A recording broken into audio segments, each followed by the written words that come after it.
હળવદ કુંભારપરા વિસ્તારમાં દિવાલ તૂટવા બાબતે શ્રમિક પરિવારે નોંધાવી પોલીસ ફરિયાદ. મોરબી જિલ્લાના હળવદ શહેરમાં આવેલા કુંભારપરા વિસ્તારમાંથી એક કાયદાકીય ફરિયાદનો મામલો સામે આવ્યો છે. અહીં રહેતા એક શ્રમિક પરિવારે સ્થાનિક શખ્સ સામે હેરાનગતિ, ધમકી આપવા અંગે હળવદ પોલીસ સ્ટેશનમાં લેખિત અરજી આપી ન્યાયની ગુહાર લગાવી છે.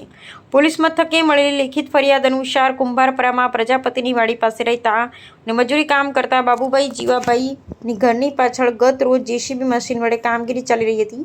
પીડિત પરિવારનો આક્ષેપ છે કે કામ દરમિયાન સાવચેતી ન રાખતા તેમના ઘરની દિવાલનો કેટલોક ભાગ તૂટી પડ્યો હતો, જેના કારણે ઘરના સભ્યોને મુશ્કેલીનો સામનો કરવો પડ્યો હતો.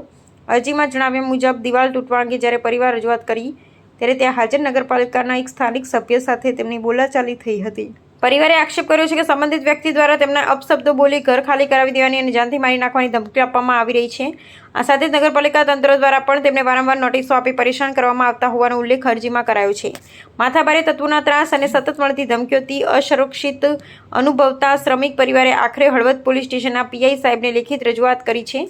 પીડિત પરિવારે આ મામલે તટસ્થ તપાસ કરી જવાબદારો સામે કાયદેસરના પગલાં ભરવા અને પરિવારને યોગ્ય સુરક્ષા પૂરી પાડવા વિનંતી કરી છે. હાલ આ મામલે પોલીસે આગળની તપાસ ચલાવી રહી છે. બોલો તમારું નામ અને તમારી શું સમસ્યા છે?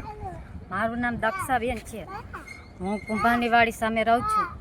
ત્યાં વિષ્ણુ મુંદવા તરીકે એક વ્યક્તિ છે, એ અમારા અહીંયા 12 મહિનાથી પડ્યો છે. ચૂંટણી ટાણે એ અમારા ઘરે આવતો કે મત દેજો મત દેજો. અત્યારે અમને હેરાન કરે છે. અમારું જ પાડવા માંગે, બાકી અમારા પડખે બીજા એમના સમાજના મકાન રહ્યા ને એ કેમ નથી પાડતો? એ રહ્યો ગેરકાયદેસર છે તો એને અમારું નડ્યું તો એ કેમ એને પાડવામાં ન આવ્યું?